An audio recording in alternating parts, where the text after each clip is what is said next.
ভূমি জরিপ নিয়ে সুখবর দিলেন ভূমি সচিব। ভূমি ব্যবস্থাপনায় দীর্ঘদিন জটিলতার মূল কারণ হিসেবে জরিপ ব্যবস্থাকে চিহ্নিত করেছে ভূমি সচিব। তিনি বলেন, আমরা এখনও 1988 সালের ব্রিটিশ আমলের সম্পূর্ণ হওয়া সিএস জরিপকে ভিত্তি করে ব্যবহার করছি, যেটি সম্পূর্ণ করতে সময় লেগেছিল 52 বছর। অথচ সেই সময় জরিপ পদ্ধতি ছিল অনেক সহজ। পুরো ঢাকা জেলা ছিল মাত্র 2 জন মালিকের হাতে, নবাব পরিবার ও ভাওয়াল পরিবার। তবুও জরিপ শেষ হতে দীর্ঘদিন সময় লেগেছিল। তিনি আরো জানান, সিএস এর পর এসএ, আরএস ও বিএস নামে আরো জরিপ হয়েছে, কিন্তু সবাই পুরনো ভিত্তির উপরই দাঁড়িয়ে। তবে এবার জরিপের ব্যবস্থায় আসছে নতুন যুগান্তকারী পরিবর্তন। ভূমি সচিব বলেন, প্রযুক্তির উন্নতির ফলে এখন জরিপের কাজ কয়েক সেকেন্ডেই করা সম্ভব। ড্রোন ব্যবহার করে প্রতি মিনিটে 500 থেকে 600 ছবি তোলা যাবে এবং তা সফটওয়্যার দিয়ে সঙ্গে সঙ্গে মানচিত্র তৈরি করা যাবে।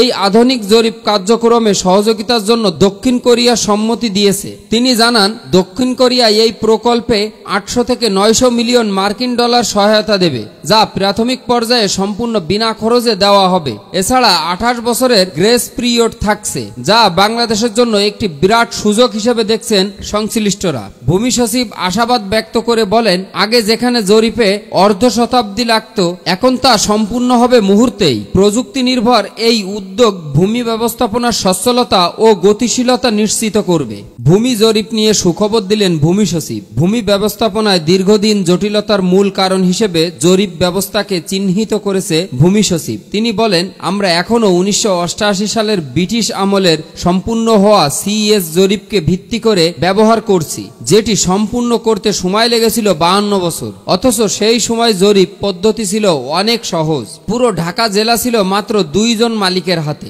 নবাব পরিবার ও ভাওয়াল পরিবার। তবুও জরিপ শেষ হতে দীর্ঘদিন সময় লেগেছিল। তিনি আরো জানান, সিএস এর পর এসএ, আরএস ও বিএস নামে আরো জরিপ হয়েছে, কিন্তু সবাই পুরনো ভিত্তির উপরই দাঁড়িয়ে। তবে এবার জরিপের ব্যবস্থায় আসছে নতুন যুগান্তকারী পরিবর্তন। ভূমি সচিব বলেন, প্রযুক্তির উন্নতির ফলে এখন জরিপের কাজ কয়েক সেকেন্ডেই করা সম্ভব। ড্রোন ব্যবহার করে প্রতি মিনিটে 500 থেকে 600 ছবি তোলা যাবে এবং তা সফটওয়্যার দিয়ে সঙ্গে সঙ্গে মানচিত্র তৈরি করা যাবে।